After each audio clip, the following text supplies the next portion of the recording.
बिस्मिल्लाहिर्रहमानिर्रहीम। अस्सलामु अलैकुम dear students. Chemistry 10th class chapter number 11।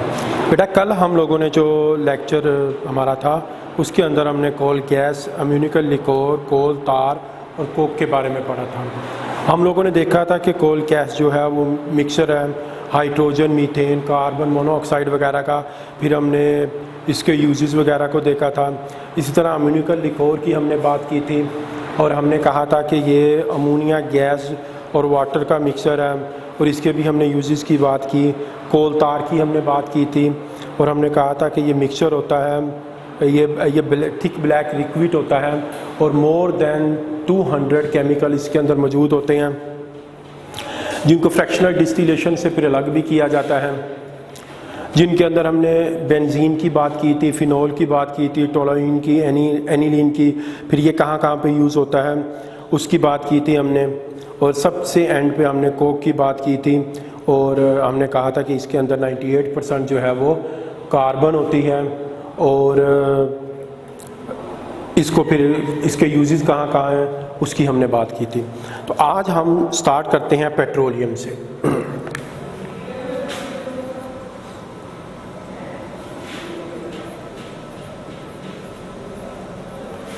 Petroleum. अब पेट्रोलियम क्या है? Petroleum is a dark brownish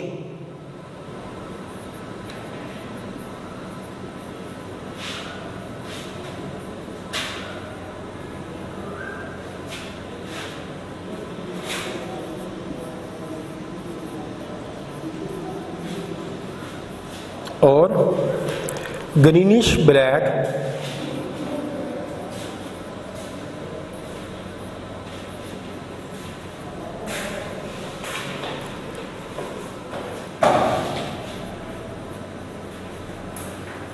colored liquid, viscous liquid।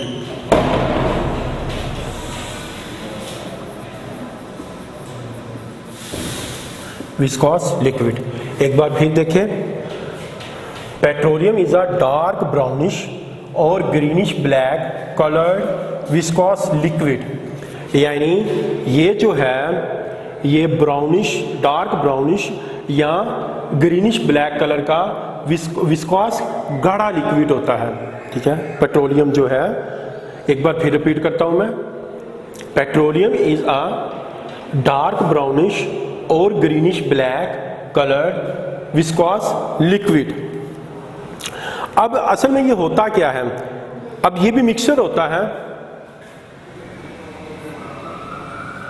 Mixture of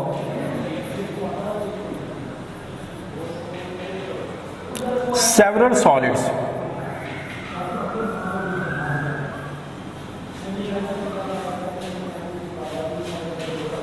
liquids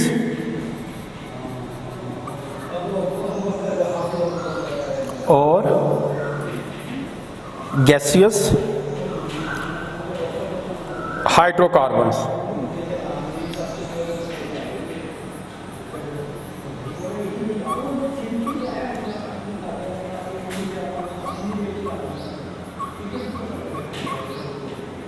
in water, पानी के अंदर। अब ये क्या हो गया? ये मिक्सचर है जिसमें बहुत सारे सॉलिड्स, लिक्विड्स और गैसेस हाइड्रोकार्बन्स। हाइड्रोकार्बन्स क्या होता है ये आपको पहले भी मालूम है, compounds of carbon and hydrogen. Hydrogen और कार्बन के कंपाउंड्स को हम हाइड्रोकार्बन कहते हैं, इन वाटर होता है। अब इसके साथ साथ इसमें क्या होता है, साल्ट्स और अर्थ पार्टिकल्स भी होते हैं। मिक्स साल्ट्स प्लस अर्थ पार्टिकल्स।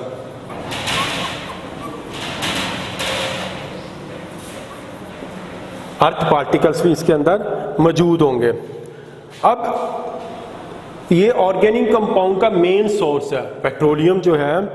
इसके अंदर बहुत सारे कंपाउंड्स होते हैं जो मेनली हाइड्रोकार्बन्स होते हैं, जो मेनली हाइड्रोकार्बन्स होते हैं और उन कंपाउंड्स को फ्रैक्शनल डिस्टिलेशन के जरिए से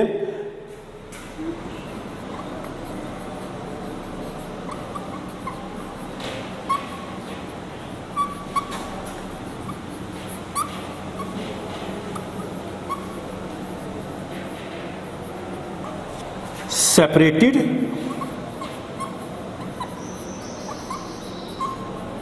bye fractional distillation.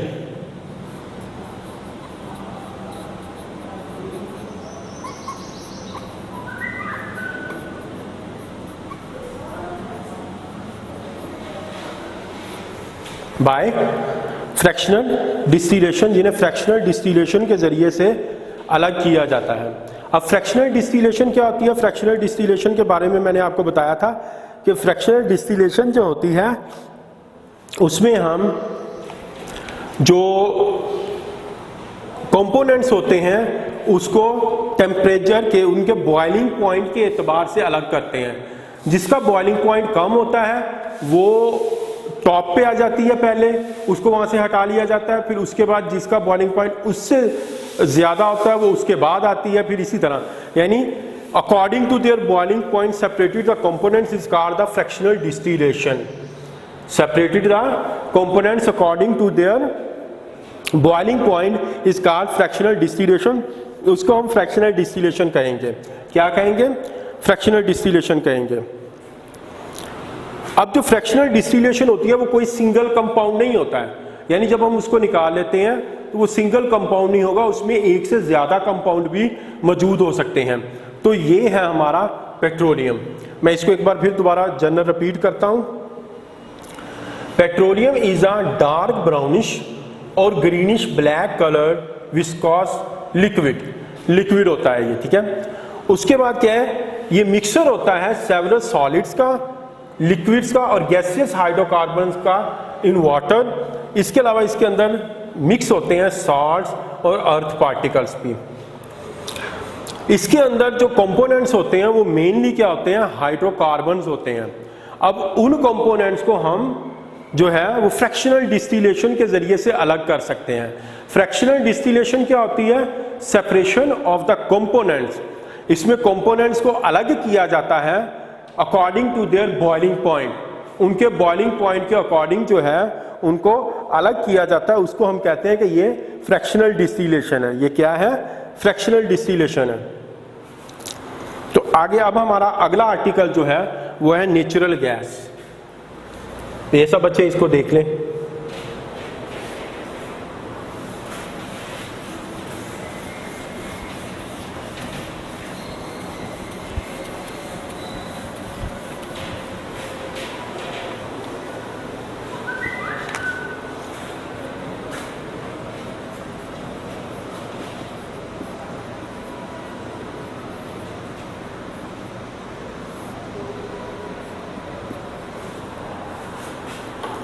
Natural gas.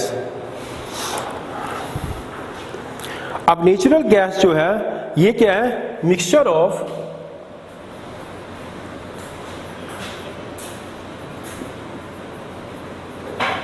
Low molecular mass hydrocarbons.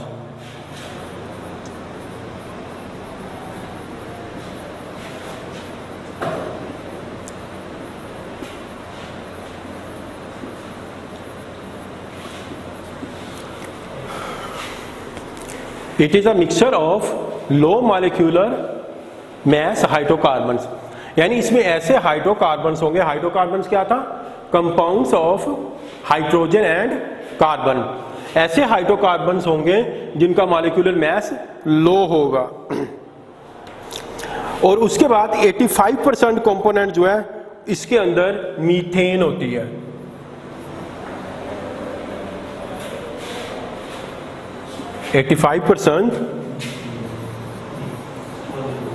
Methane होती है और उसके साथ अदर गैसेस भी होती हैं। दूसरी गैसेस भी कौन कौन सी?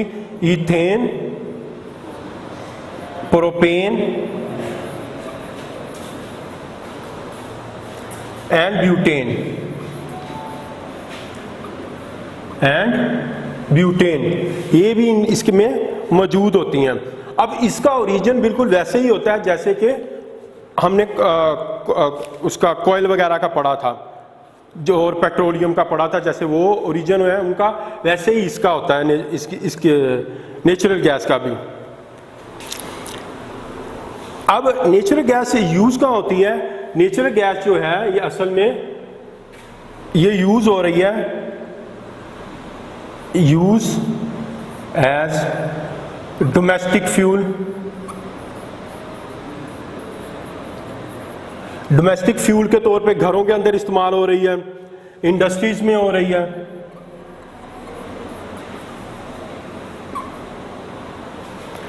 और इसके अलावा ऑटोमोबाइल्स के अंदर इस्तेमाल हो रही है, गाड़ियों में। ऑटोमोबाइल्स में कैसे इस्तेमाल हो रही है? सीएनजी के तौर पर। अब सीएनजी क्या है? Compressed natural gas.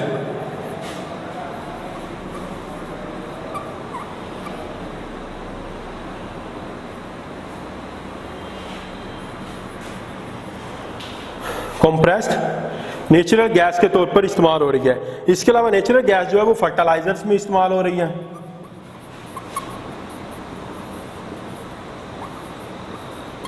फर्टिलाइजर्स के अंदर इस्तेमाल हो रही है। ठीक है, इसको मैं रिपीट करता हूं एक बार, फिर आप देखेंगे। हमने बात की नेचुरल गैस की पेट्रोलियम के बाद। तो नेचुरल गैस जो है बेटा, it is a mixture of low molecular mass hydrocarbons. Hydrocarbon, low molecular mass hydrocarbons इसके अंदर शामिल होते हैं। ठीक है, और ये 85% इसके अंदर जो है वो मीथेन होती है। ठीक है, ओ सॉरी, हाँ, मीथेन होती है। मीथेन के अलावा अदर गैसेस भी इसके अंदर होती हैं, जिसमें ईथेन है, प्रोपेन है और ब्यूटेन है। अब इसके इस्तेमालात कहाँ हैं? इसको यूज कहाँ पे किया जाता है?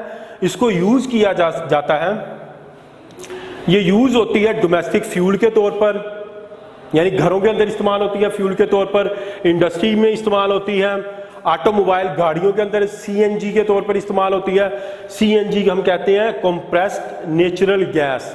ठीक है, और फर्टिलाइजर में इसको इस्तेमाल किया जाता है। अब बेटा इसके अंदर दो तरह के शॉर्ट क्वेश्चन आ सकते हैं। ये तो पूरे का पूरा भी आपसे पूछा जा सकता है कि natural gas, describe natural gas, तो आपको ये मुकम्मल लिखना पड़ेगा, लेकिन इसमें से भी शॉर्ट क्वेश्चन बनाया जा सकता है। मिसाल के तौर पे वो पूछ सकते हैं कि what are the components of natural gas, तो फिर ये आपको कंपोनेंट्स लिखने पड़ेंगे कि 85% इसके अंदर मीथेन होती है, ईथेन, प्रोपेन और ब्यूटेन वगैरह। और दूसरा शॉर्ट क्वेश्चन कैसे बनेगा? दूसरा शॉर्ट क्वेश्चन इस तरह बन सकता है कि what are the uses of natural gas, तो उसके अंदर फिर आपको बताना पड़ेगा कि डोमेस्टिक फ्यूल के तौर पर इस्तेमाल होती है, इंडस्ट्रीज में फ्यूल के तौर पर इस्तेमाल होती है, ऑटोमोबाइल्स में सीएनजी के तौर पर इस्तेमाल होती है। ठीक है, और फर्टिलाइजर में इस्तेमाल होती है। तो ये इस तरह इसमें से क्वेश्चन बनेंगे। अब लास्ट में जो है हमारे पास वो है प्लांट्स। वो हमारे पास क्या है? प्लांट्स।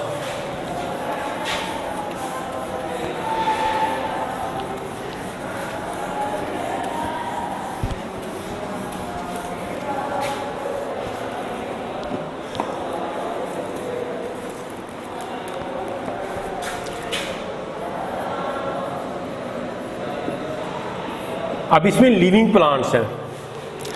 अब लिविंग प्लांट्स जो हैं वो क्या करते हैं? मैक्रो मॉलिक्यूल सिंथेसाइज करते हैं।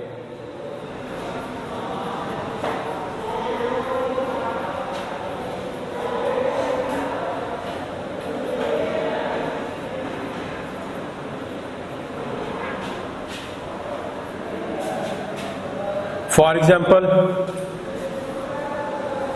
कार्बोहाइड्रेट्स,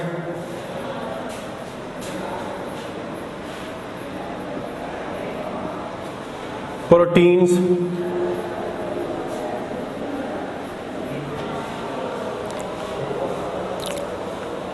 ऑयल्स,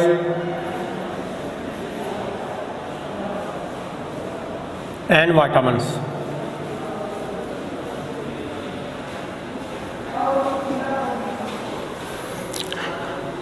अब जब हम इसकी बात करते हैं कार्बोहाइड्रेट की, सबसे पहले तो हमें मालूम है कि तमाम तरह के कार्बोहाइड्रेट का जो बेसिक यूनिट है वो है ग्लूकोज। और ग्लूकोज जो है वो प्लांट्स फोटोसिंथेसिस के अंदर प्रिपेयर करते हैं। क्या करते हैं? फोटोसिंथेसिस के अंदर। ये बेसिक इंफॉर्मेशन है जो आपको पहले से मालूम है छोटी क्लासेस से ही, कि प्लांट्स फोटोसिंथेसिस के जरिए से ग्लूकोज जो है वो प्रिपेयर करते हैं, ठीक है ना।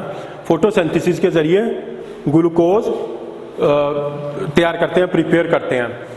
अब इसके बाद ग्लूकोज जो होता है वो फर्दर पॉलीमराइज हो जाता है किसके अंदर, सेक्रोज के अंदर, स्टार्च के अंदर और सेलुलोज के अंदर।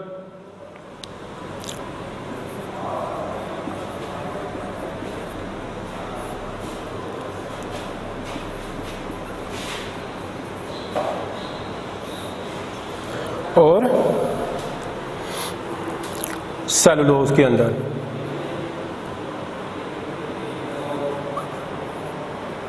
सेलुलोज के अंदर। तो कार्बोहाइड्रेट के बाद जब हम अब प्रोटीन की बात करेंगे, सेकंड हमारे पास था प्रोटीन्स।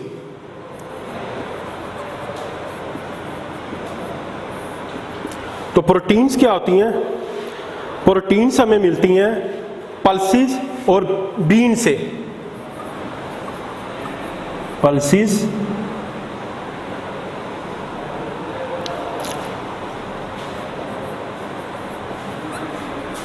और बीन्स वगैरह से हमें मिलती हैं। प्रोटीन्स कहाँ से मिलते हैं?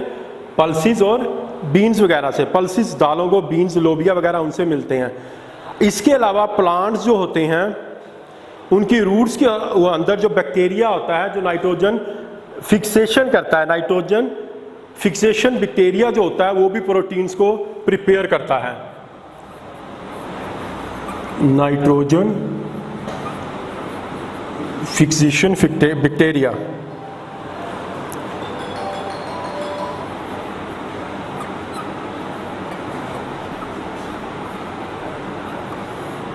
बैक्टीरिया जो है वो भी इसमें हेल्प करता है और इसको प्रिपेयर करता है, जो प्लांट्स की रूट्स के अंदर होता है। अब जब हम ऑयल्स की बात करते हैं,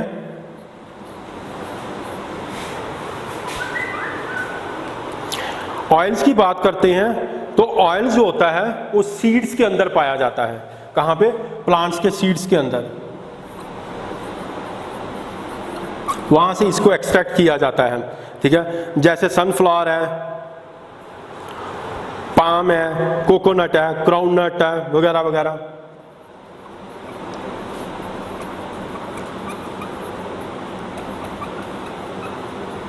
कोकोनट वगैरह वगैरह, ठीक है, ग्राउंडनट।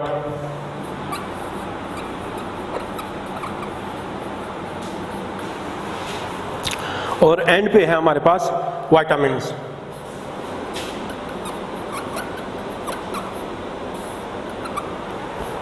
अब विटामिन्स क्या हैं? विटामिन जो पाए जाते हैं हमारे पास वो एप्पल और सिट्रस फ्रूट्स हैं।